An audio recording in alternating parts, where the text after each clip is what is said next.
The next item on the order paper is an opposition motion on the establishment of an ad hoc committee to consider legislation to prevent the suspension of the devolved institutions. I'll ask the clerk to read the motion. That as provided for in Standing Order 53.1, this Assembly appoints an ad hoc committee to consider legislation to prevent the suspension of the devolved institutions at the discretion of a single party or an executive minister, and to submit a report to the Assembly by the 16th of September 2024. Composition: Sinn Féin 2, Democratic Unionist Party 2, Alliance Party 1, Ulster Unionist Party 1, Social Democratic and Labour Party 1. The chairperson of the ad hoc committee shall be nominated by the Leader of the Opposition, and a Deputy Chairperson shall be nominated by the committee. Quorum: the quorum shall be 5 members except when no decision is taken or question put to the committee, when the quorum shall be 4. Procedure: the procedures of the ad hoc committee shall be such as the committee shall determine. Thank you. I call the Leader of the Opposition to move the motion. Moved. The Business Committee has agreed to allow up to 1 hour for this debate. The proposer of the motion will have 5 minutes to propose and 5 minutes to wind, and all other speakers will have 3 minutes. Please open the debate on the motion. Thank you, Mr. Speaker. Today, this is the final motion to be debated in the in our opposition day. I'm sure some members are relieved that is the case. I think we have put some important markers down.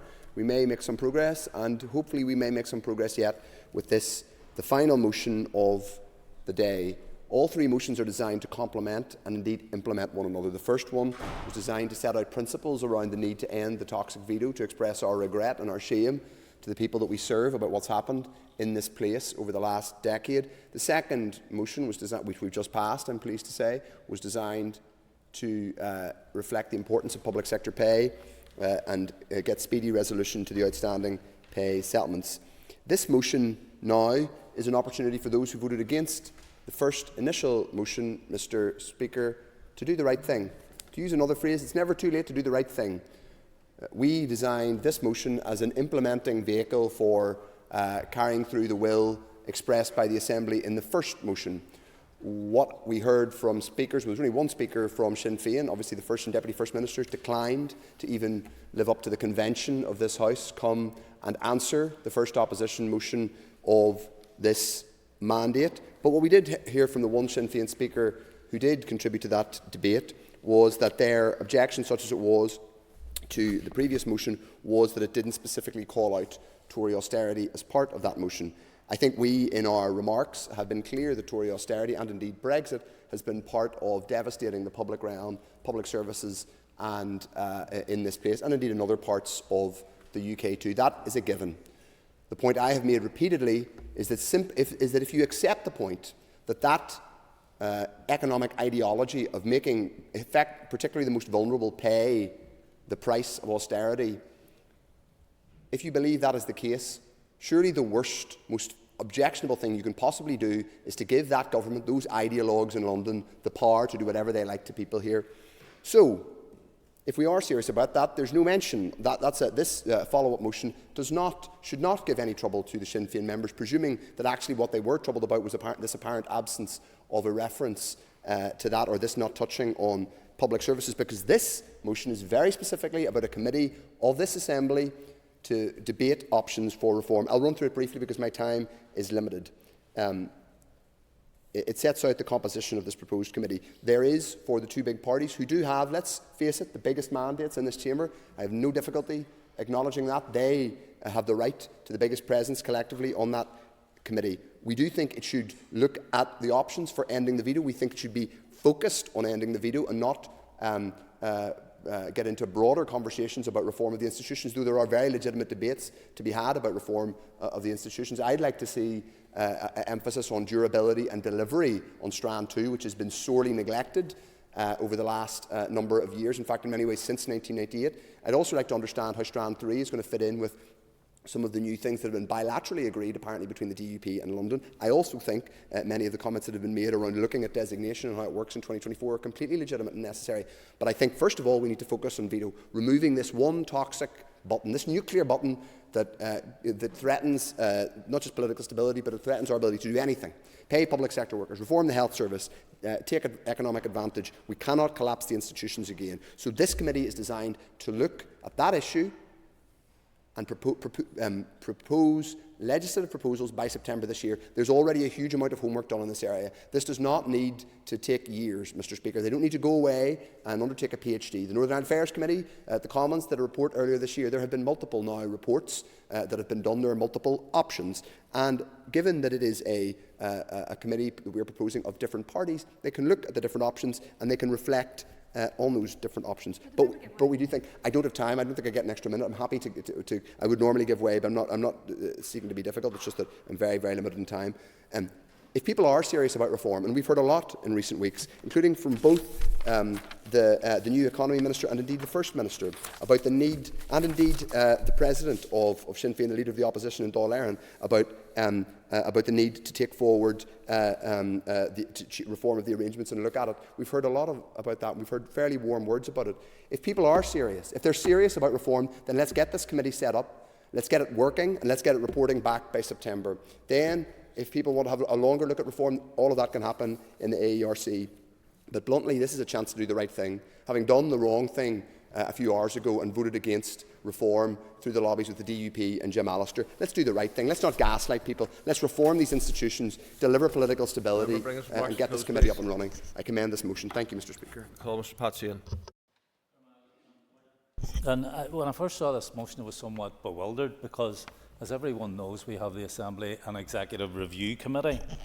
And the role of the Assembly and Executive Review Committee is to review matters relating to the functioning of the Assembly and the Executive. And it exists for the very purpose of reforming the institutions. So it makes no sense, therefore, to establish an ad hoc committee which will effectively duplicate the work of an already existing standing committee that can deal with the issue the opposition want addressed. You have issues like who's going to sit on this ad hoc committee? Is the ad hoc committee and the Assembly and Executive Review Committee going to simultaneously deal with this particular issue? Are they going to call in the same experts and witnesses to appear in front of these committees? And with only 3 years of this mandate remaining, I would expect and hope that this Assembly will be extremely busy in bringing forward new legislation. So why would it be a good idea then to create what would amount to a less effective or powerful committee? And moreover, an ad hoc committee would have to be resourced and funded in a similar way. I would appeal to the SDLP to join with the rest of us to address this issue and others in the Assembly and Executive Review Committee. They have a strong representative on that committee who's more than capable of addressing any concerns that the SDLP may have. And I suppose my final question is, how does an ad hoc committee trump the Assembly and Executive Review Committee, whose function is to deal with the very issues, such as the one mentioned in this motion? Glad to hear, and maybe the opposition will be glad to hear, I intend to be brief in my remarks in relation to this motion.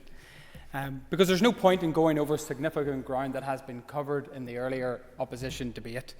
It's been made clear the party's position in regards to the issues that have been facing the Assembly over this past 25 odd years.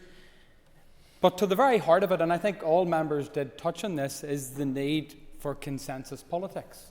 It will be crucial, not only now, but in times to come. At different times in these institutions, and indeed the wider political scene faced troubles in Northern Ireland, it was only through consensus politics that we've been able to chart a way through. And I see that no different now as it was in times past. Looking at the particular formation of another committee, I would share in the sentiment that has been expressed from the Sinn Féin's Pat Sheehan about, and it's a very simple, the opposition look at me with rolling eyes, but what is the point in the formation of another committee? Surely this place is committed to death. because it is in the remit of the Assembly and established under procedures for the Assembly and Executive Review Committee to look at these very matters. And I would say, I've only got 3 minutes, and I know there will be a time at the end. I currently chair that committee, and I look forward to working constructively with every single member that's on that committee to discuss issues which have been raised in today's debate. And there's been a number of issues that have been raised, whether it was through the Alliance Party, the SDLP, or indeed other parties. But that committee consists of the majority, the vast majority, bar TUV and people before profit, on that committee. We have a Sinn Féin vice chair. We have the Alliance Party, the DUP, Sinn Féin again, and Cara Hunter from the SDLP, which will represent the opposition on that very committee. That is the place in which these conversations will continue, in which parties can put their legitimate concerns on the record. The committee can do a detailed piece of work and report back as to its findings. But this will only be solved if there is consensus across the House. That will be crucial going forward if we are to cement long-term, sustainable devolution. And I'm afraid through provisions such as an ad hoc committee or indeed the earlier debate will not provide that clarity or certainty. Thank you, Mr. Speaker. Thank you, Mr. Speaker. We must be clear that these institutions are as stable today as they were the day before they last collapsed. The public are weary, and they want to be assured that we in this House are taking steps to ensure that the last collapse is the last collapse. I am of the Good Friday Agreement generation. That agreement allowed me to grow up in relative peace not experienced by my parents and grandparents. But I'm clear that that agreement was about more than the mere absence of violence or the minutiae of political structures, nor was it ever intended to be a ceiling on our ambitions. It was designed to be a foundation on which together we could build a brighter, more prosperous and shared future. Instead, mechanisms which were designed to protect minority rights by requiring cross-community support on key decisions have instead been turned on their head and abused to deny fundamental human rights, to derail bread and butter politics and to spare the blushes of the DUP and Sinn Féin. Of course. Would the member agree with me that we would have concerns in the party that another ad hoc committee similar to the Bill of Rights would cause a lot of work and a lot of people getting invested in it, and then for the wider public to be disappointed? I would, and I will come to that point later in my remarks. From the blockage of marriage equality, the vetoing of health regulations during a pandemic, or protecting ministers who had clearly lost the confidence of this House, repeated abuses of the system are nothing more than a perversion of democracy. But more than that, cross-community votes are the least cross-community votes of any in this chamber. The case for reform may well be indisputable and supported by 3/4 of the public, but it will be resisted because it privileges the two largest parties. A bit like Orwell's Animal Farm, it seems that we are all equal, but some are simply more equal than others. And again, I lay this challenge to Sinn Féin members of the House in particular. Having talked about equality, having talked about wanting to work for all, having talked in the past about the importance of one man, one vote, how can you, with a straight face or a clear conscience, argue that it is acceptable that those who vote for Alliance, People Before Profit, or indeed the Green Party be treated as second-class citizens? How can you argue, having called on the DUP to end its boycott for 2 years, that their ability to wield a veto should be protected? And I do share my colleagues' concerns around an ad hoc committee. I think it will duplicate AERC. I think it is going to be ineffective because it, at its core, will have an inbuilt Sinn Féin and DUP majority. But having said all of that, I welcome the SDLP coming to this conversation genuinely. And so, in an act of good faith, despite the concerns that we have about the ad hoc committee and its operation and its ability to deliver, we will support the motion today nonetheless. And equally, I hope the SDLP will support our calls for a proper root and branch review of these institutions as envisaged in the Good Friday Agreement but never delivered, which is inclusive of both governments and all parties of this House, to instil the confidence in these institutions that they so desperately need. Thank you. As this is the first time I've spoken in the chamber outside of question time today, I take the opportunity to wish Mr O'Toole well in his new role and the SDLP well as the official opposition. As the political leader who brought on the first post-1998 opposition, it would be churlish and perverse not to wish you well. I think an official opposition, is a step in the right direction towards normalising the politics of this place. And in fairness, I think you've structured your first opposition day a lot better than the first Ulster Unionist SDLP opposition day in 2016. The Ulster Unionists have supported your first two motions. It's going to be a case of 2 out of 3 ain't bad, I'm afraid, because we don't support this one. And I think the reasons have already been articulated. I sat on the Ad Hoc Committee on the Bill of Rights.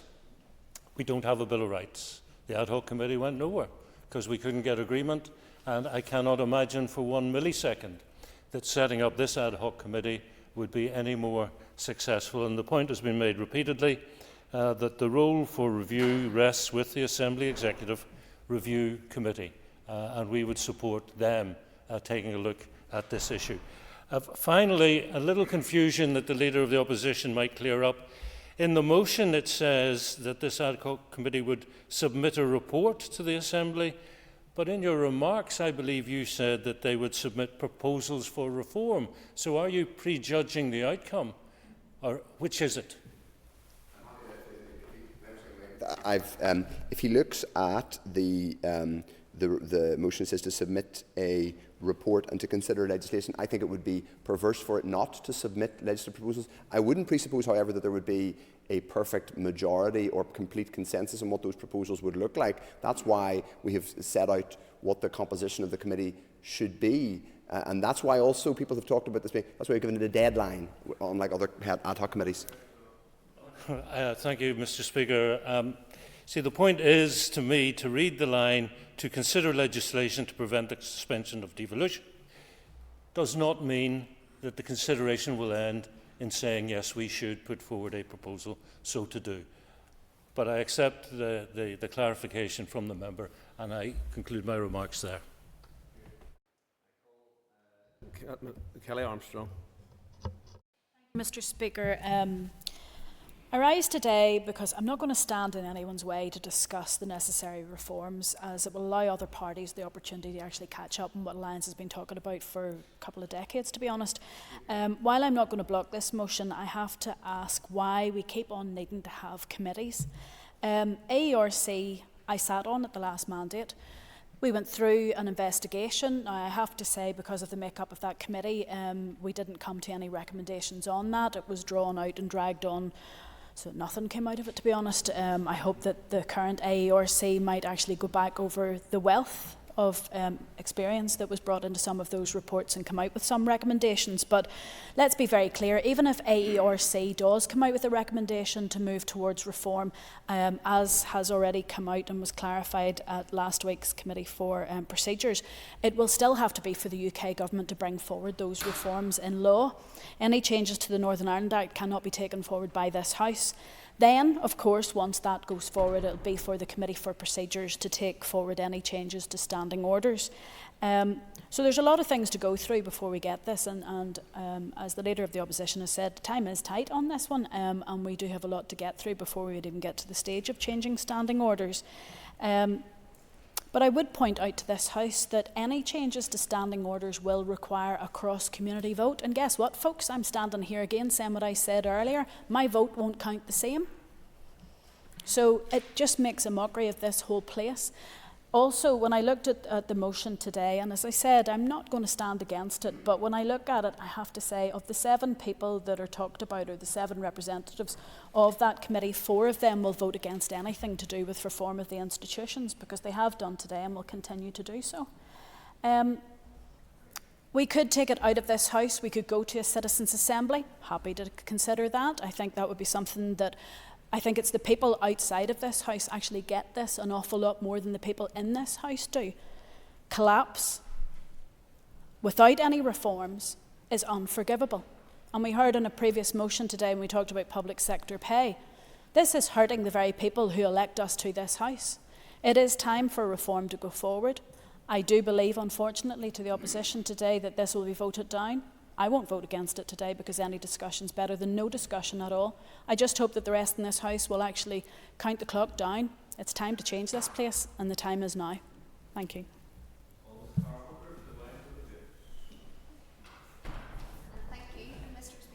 And I welcome the large number of contributions heard today on the topic of reform. And in my own time chatting with constituents and speaking with young people, I've heard their want for us here on this hill to instil a sense of hope that these institutions can stand, can work, and the parties within it can work together, but without collapse and without the ability to collapse. We can and must use every tool available to us to prevent the suspension of these devolved institutions. And we believe in our motion today that an ad hoc committee is the best mechanism to create proposals that will lead to reform and options for ending the veto and create legislative proposals. So the motion seeks to create an ad hoc committee, and for us we feel, why not now? And if not now, when? If not this, then what? And I'll just touch on a few comments from members. Yeah. Agree that it may have been helpful if the opposition party were to have published some proposals on reform prior to, say, May 2022? Prior to May 2022?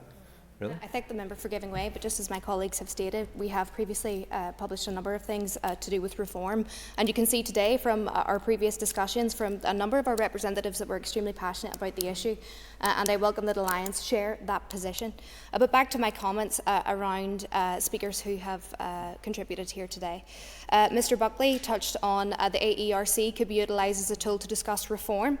However, I feel a more targeted committee with a specific aim, timelines and targets would be beneficial. Yep. Thank the member giving way. Does the member accept these assurances from the chair of the AERC that they will deal with this issue, or like me, does she believe that Mr Buckley doesn't know his AREC from his elbow? I thank the member. For giving way. Should this motion not pass, I think what we've seen today from the DUP and Sinn Féin is that they're not committed to talking about reform, and I think that in the absence that this shouldn't pass, that the AERC, I would welcome Mr Buckley's comments, and I would ask that we work collectively together on the AERC, but for me personally and from a party perspective, we do feel that a more targeted committee with timelines would be better suited to discuss reform.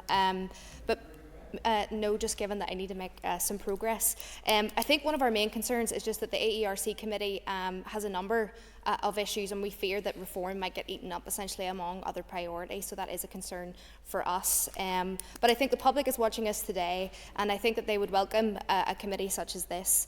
Pat Sheehan had touched on reforming institutions and fears around duplication of a standing committee. But again, I have to say, today we've seen the votes with DUP and Sinn Féin, and I would argue again that we've seen that they're not serious about talking about reform and working for all, and I think that reform is necessary to instil that sense of hope in not just young people, but all people across Northern Ireland. And the specific purpose of the committee would essentially put that at the forefront of political discussion. Owen Tennyson talked about the importance of root and branch reform, which is something I believe the Ad Hoc Committee could look at and is very important. Mr Nesbitt had reflected on his times in opposition previously, with a touch of nostalgia there, and his concern are to do with this motion. And Mrs Armstrong had touched on the importance of any discussion on reform is better than no discussion at all. So today I think it's really important that we've had conversations around reform. It's been a pleasure to contribute in this debate. I thank members for putting this forward. But we need reform of our institutions. We've had 5 of the last 7 years. We've left constituents and workers and families with no answers, significant financial distress. We have a mental health crisis, and we talk about issues at length to do with women's health, violence against women and girls, and yet some members across this House cannot see how reform and those societal issues that we're trying to fight and tackle, each and every one of us every day, are not linked. And I really am at a loss of how that can happen. But I thank members for their contributions today, and I would urge them to support this motion. Be agreed. All those in favour say aye. Aye. Contrary, if any, no. No. The House will divide. No. Clear the lobbies. The question will be put in 3 minutes.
Order. Members will resume their seats.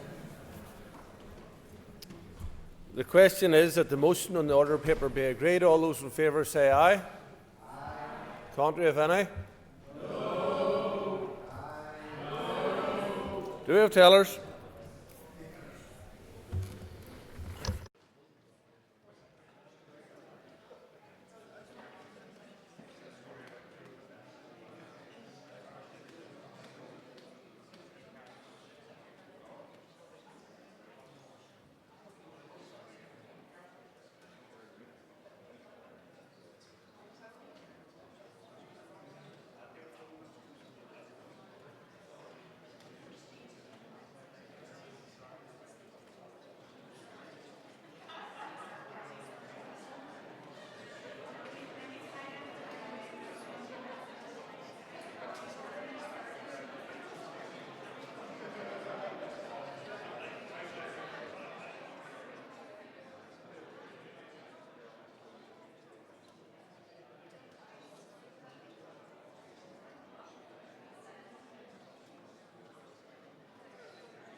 Order.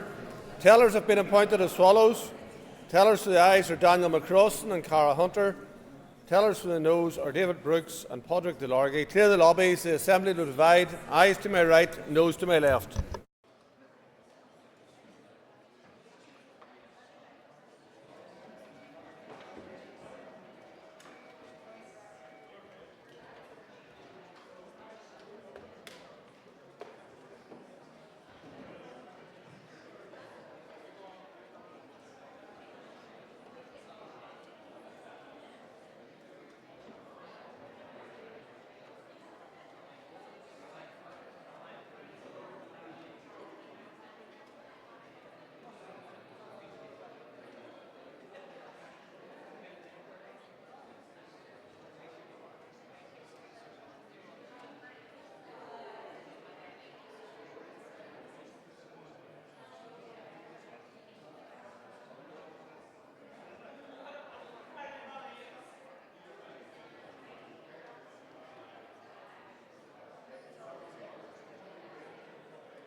Ready, Clark?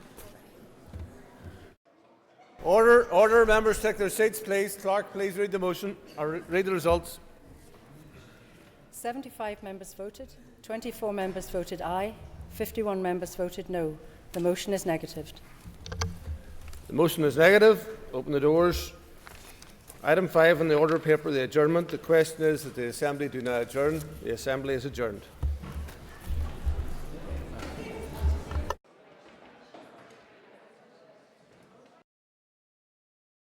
Assembly Chamber.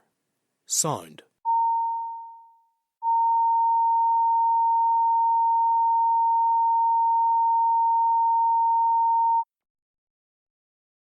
Assembly Chamber. Sound.